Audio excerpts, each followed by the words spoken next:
Welcome to HardReset.Info channel, dear viewers. Here in front of me a LENOVO Tab Extreme, and now I'm gonna show you how to improve battery life on this device. Firstly, you need to open the settings. Then, after you will open settings, then scroll down and find here battery.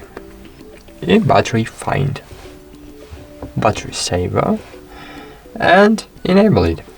Click turn on. And cool. So here you can choose features you want to disable or enable, and it's very great, but it's not all.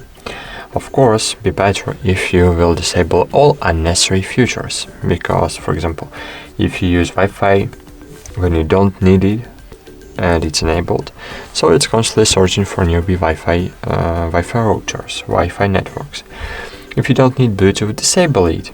Disable auto-rotate, disable location services. So location services you need only in maps and in application that needs your location. So it's not too big amount of apps that asks for your location, you know.